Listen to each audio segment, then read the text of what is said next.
Hi hello சலோ gallery நண்பர்களே, இன்றைக்கி pleated maxியோட part 2 video தான் பார்க்க போகிறோம். பார்ட் 1 வீடியோ நீங்கள் இன்னும் பார்க்கல அப்படின்னா லிங்க் டிஸ்கிரிப்ஷனில் கொடுக்குறேன், மறந்துடாமல் போய் செக் பண்ணி பாருங்கள். கை எப்படி வெட்டி பார்டர் வந்து டபுள் பார்டர் கொடுத்து அட்டாச் பண்ணுறது, அப்புறம் பாட்டம் பார்ட்டில் சிம்பிள் மெத்தடில் கேல்குலேஷனே இல்லாமல் ஃப்ளீட்ஸ் எப்படி மேக் பண்ணலாம் அப்படின்றதையும் இந்த வீடியோவில் நம்ம பார்க்க போகிறோம். இப்போ வாங்க வீடியோக்குள்ளே போகலாம். டாப் பார்ட்டில் பேலன்ஸ் இருக்கிறது கை மட்டும்தான். அந்த கை எப்படி வெட்டுறது அப்படின்றத பார்த்துருவோம். ஸ்லீவ் பார்ட் பார்த்திங்க அப்படின்னா நம்ம எப்பொழுதும் கை வந்து எப்படி கட் பண்ணுவோமோ அதே மாதிரியே கட் பண்ணி எடுத்திருக்கேன். நான் கட் பண்ணதில் லைட்டாக ஒட்டு கொடுக்குற மாதிரி வருது, அதுக்கும் நான் கிளாத் வந்து எடுத்து வச்சுருக்கேன். இந்த லைனிங் கிளாத் பேஸ் பண்ணி மெயின் கிளாத்தையும் நம்ம வெட்டிக்கலாம். 3/4 ஸ்லீவ் தான் நான் ரெடி பண்ணியிருக்கேன். லைனிங் கிளாத்து கம்மியாக இருக்குது, ஸோ பார்டருக்கு வந்து லைனிங் கிளாத்து தேவை இல்லை அப்படின்றதுக்காக ஹைட்டு நார்மலாக எவ்வளோ தூரம் லைனிங் கிளாத் இருக்கோ அவ்வளோ தூரம் மட்டும் நான் எடுத்து வச்சுருக்கேன். மெயின் கிளாத்தில் வந்து ஃபுல் ஸ்லீவ் எவ்வளவோ அந்த ஹைட்டும், லைனிங் கிளாத் வந்து எவ்வளோ இருக்கோ அந்த அளவும் நான் எடுத்து வெட்டிக்கிறேன். இப்போ கையில் ஒரு டிஃப்ரென்ஸ் இருக்கும். என்னன்னு பார்த்தீங்கன்னா, ஒரு பார்ட்ரு சின்னதாகவும் ஒரு பார்ட்ரு வந்து பெருசாகவும் இருக்கும். அந்த பார்டரை வந்து நம்ம கரெக்ட் பண்ணுறதுக்காக என்ன பண்ணலாம் அப்படின்னா, எக்ஸஸாக பார்டர் நம்ம கட் பண்ணியிருப்போம், அந்த பார்டரை இதில் அட்டாச் பண்ணி டபுள் பார்டராக நம்ம கொண்டு வந்துக்கலாம். அதுக்கு ஃபஸ்ட்டு நம்ம லைனிங் கிளாத்தையும் மெயின் கிளாத்தையும் சேர்த்து தச்சு எடுத்திருக்கேன் நான். இப்போ அடுத்த ப்ராசஸாக நம்ம பார்டர் எப்படி ஜாயின் பண்ணுறது அப்படின்றத பார்த்துருவோம். ஃபஸ்ட்டு பார்டர் ஹைட்டு பார்த்துக்கலாம். ஒரு பார்டரோட ஹைட்டு பார்த்தோம் அப்படின்னா 3.5 இன்ச் இருக்குது, இன்னொரு பார்டர் பார்த்தோன்னா 2.5 இன்ச்சு தான் இருக்குது. இது நம்ம அப்படியே விட்டோம் அப்படின்னா நம்ம வியர் பண்ணுறப்ப நல்லா இருக்காது, அப்படியே டிஃபர் தெரியும். அதனால் நான் என்ன பண்ணுறேன், 2 பார்டராக கொடுக்குற மாதிரி கொடுத்துக்கலாம். ஒன்றும் இல்லை, அந்த பார்டர் மேலே இன்னொரு பார்டரை நம்ம அப்படியே மடித்து லைட்டாக ஓரத்தில் மடித்து தச்சு எடுக்க போகிறோம், அவ்வளோதான். இதில் என்ன நம்ம கவனிக்கணும்னு பார்த்தீங்கன்னா, 2 பார்டரும் கரெக்டாக அந்த லைன்லாம் சேமாக வச்சு தைக்கணும், சரிங்களா?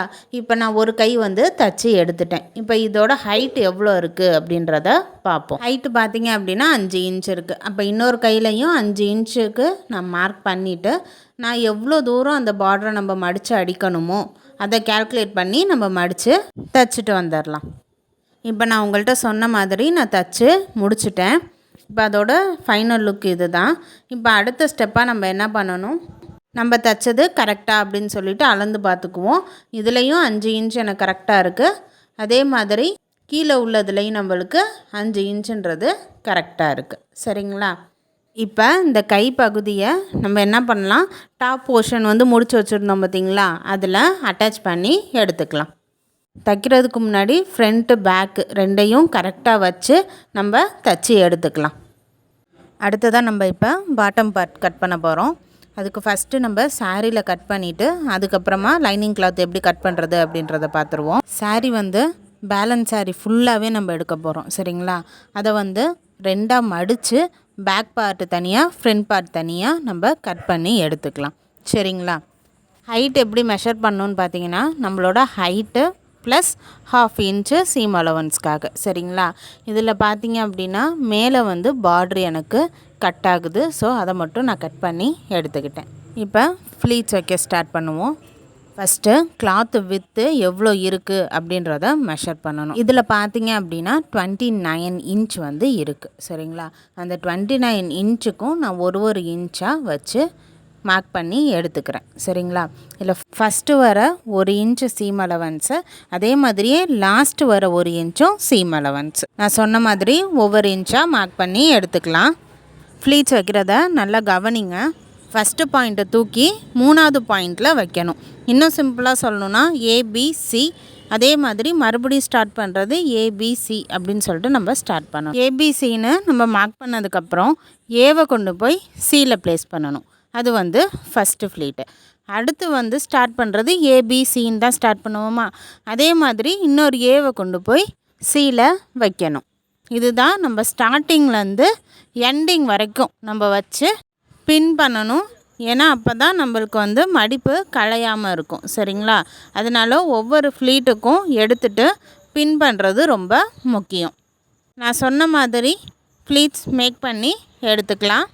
ப்ளீட்ஸ் மேக் பண்ணதுக்கப்புறம் நான் என்ன பண்ணிக்கிட்டேன் அப்படின்னா தச்சு எடுத்துட்டேன். இதுக்கப்புறமா நம்ம அயர்ன் பண்ணி எடுத்துக்கலாம். அயர்ன் பண்ணும்போது தான் அந்த ஃப்ளீட்ஸ்லாம் அழகாக படிஞ்சு நிற்கும். அப்போ போடுறப்ப நம்மளுக்கு அழகாக அந்த ஃப்ளீட்ஸ்லாம் காட்டன் கிளாத்துன்றனால தூக்கிட்டு நில்லாமல் நல்லா அழகாக நம்மளுக்கு படிஞ்சு நிற்கும். நான் அயனிங் ப்ராசஸையும் முடிச்சிட்டேன். இப்போ அடுத்ததாக நம்ம என்ன பண்ணணும், இதுக்கு லைனிங் கிளாத்து கட் பண்ணணும். அது எப்படி அப்படின்றத பார்ப்போம். லைனிங் கிளாத்துக்கு நம்ம 2.5 மீட்டர் எடுத்துருந்தோம் சரிங்களா. ஃபஸ்ட்டு டாப் பார்ட் இருக்குல்ல, அதை எடுத்து கரெக்டாக அந்த லைனிங்க்கு மேலே வைங்க. அப்போ நம்மளோட வெயிஸ்ட் அளவு எவ்வளோ இருக்குது அப்படின்றத மார்க் பண்ணுங்கள். அந்த மார்க்கிங்லேருந்து நம்ம க்ராஸாக ஒரு லைன் போட்டு எடுத்துக்கலாம் சரிங்களா. அப்புறம் அந்த லைன் மேலேயே நம்ம கட் பண்ணிவிட்டு அந்த எக்ஸஸாக கிளாத் இருக்குது பார்த்திங்களா, அந்த எக்ஸஸ் கிளாத்தை என்ன பண்ணணும், நம்ம அடியில் கொடுத்து தச்சிடணும். அப்போ தான் நம்மளுக்கு ஃப்ரீயாக இருக்கும் சரிங்களா. ஏன்னா 2.5 மீட்ரு அப்படின்றதுனால கிளாத்து இருக்காதில்ல, அதனால் பேலன்ஸ் கிளாத்தை நம்ம கீழே ஒட்டு கொடுத்துட்டோம் அப்படின்னா கொஞ்சம் நம்மளுக்கு நடக்கிறப்ப தடுக்காமல் இருக்கும். சொன்ன மாதிரி எக்ஸஸ் கிளாத்தை நான் தச்சு எடுத்துக்கிட்டேன். இப்போ என்ன பண்ணணும், மெயின் கிளாத்தோட இந்த லைனிங் கிளாத்தை அட்டாச் பண்ணணும். மெயின் கிளாத்தோட ஃபஸ்ட்டு லைனிங் கிளாத்தை வச்சு பார்ப்போம் சரிங்களா. அது சேமாக இருக்கா அப்படின்றது நம்மளுக்கு சேமாக கிடச்சிருக்கு. இப்போ அது மேலேயே நம்ம ஸ்டிச் பண்ணி எடுத்துக்கலாம். தச்சு எடுத்தாச்சு. இப்போ கடைசியாக டாப்பையும் பாட்டமையும் சேர்த்து தச்சு எடுத்துடலாம். நான் சொன்ன மாதிரி தச்சு எடுத்துட்டேன். பேக்கையும் சரி ஃப்ரண்ட்டும் சரி தச்சு எடுத்தாச்சு. இப்போ கடைசியாக நம்ம என்ன பண்ணணும், சைடு ஜாயின் பண்ணணும். நம்ம 1.5 இன்ச் சீம் அலவன்ஸ்க்காக விட்டுருந்தோம், அதை மார்க் பண்ணிக்கலாம். அடுத்து பாட்டம் பார்ட்டில் 2.5 இன்ச் மட்டும் நம்ம குறிச்சிக்கலாம். அது வரைக்கும் மெயின் ஃபேப்ரிக்கையும் லைனிங் ஃபேப்ரிக்கையும் நம்ம சேர்த்து தைக்கணும். அதுக்கு மேலே என்ன பண்ணணும் அப்படின்னா தனித்தனியாக தைச்சிடணும். இப்போ நம்ம அளவுக்கு குறிச்சாச்சு. இதை நம்ம அப்படியே தச்சு எடுத்துகிட்டு வந்துடலாம். நான் சொன்ன மாதிரி தச்சு எடுத்துட்டேன். அடுத்து மெயின் ஃபேப்ரிக்கையும் லைனிங் ஃபேப்ரிக்கையும் எப்படி தனித்தனியாக தைக்கலாம் அப்படின்றத பார்ப்போம். கடைசியாக நம்ம 2.5 இன்ச்சுக்கு முடிச்சுருந்தோம் பார்த்திங்களா, அந்த இடத்துல ஸ்மால் கட் நம்ம கொடுத்துக்கணும். கொடுத்ததுக்கப்புறம் அதிலிருந்து நம்ம ஃபேப்ரிக்கை தனித்தனியாக தைச்சிட்டு வந்துடணும். நான் சொன்ன மாதிரி தச்சு எடுத்தாச்சு. இப்போ மேக்ஸியோட ஃபைனல் லுக் என்ன அப்படின்றத பார்த்துருவோம். நம்ம அந்த ஃப்ளீட்ஸ் எல்லாம் அயர்ன் பண்ணனால அந்த மடிப்பு கலையாமல் அழகாக இருக்குது பாருங்கள். நம்ம அந்த மேக்ஸியை போடுறப்பையும் அந்த ஃப்ளீட்ஸ்லாம் படிஞ்சு தான் வரும். அதனால் நம்ம ஃப்ளீட்ஸ் எடுத்ததுக்கப்புறம் அயர்ன் பண்ணுறது ரொம்ப முக்கியம். இதுதான் நம்ம ஸ்டிச் பண்ண மேக்ஸியோட ஃபைனல் லுக்கு. ரொம்ப அழகாக வந்திருக்கு. பேலன்ஸ் முந்தி பாட்டு இருந்துச்சு பார்த்திங்களா, அதில் நான் கோட்டு மாதிரி ஸ்டிச் பண்ணி வச்சுக்கிட்டேன். அது வியர் பண்ணுறப்ப இன்னும் அழகாக இருக்குது. நீங்கள் கண்டிப்பாக ட்ரை பண்ணுங்கள். உங்களோட அவுட்புட்டும் பர்ஃபெக்டாக வரும். எனக்கு நீங்கள் பண்ண வேண்டிய ஒரே ஒரு ஹெல்ப்பு, நம்ம சேனலை லைக், ஷேர் அண்ட் சப்ஸ்கிரைப் பண்ணுங்கள். உங்கள் ஃப்ரெண்ட்ஸுக்கும் ஷேர் பண்ணி சப்ஸ்கிரைப் பண்ண சொல்லுங்கள். இந்த அவுட்லுக் உங்களுக்கு பிடிச்சிருந்துச்சி அப்படின்னா கமெண்டில் ப்ளூ ஹார்ட்டை தட்டி விட்டு போங்க. தேங்க்யூ.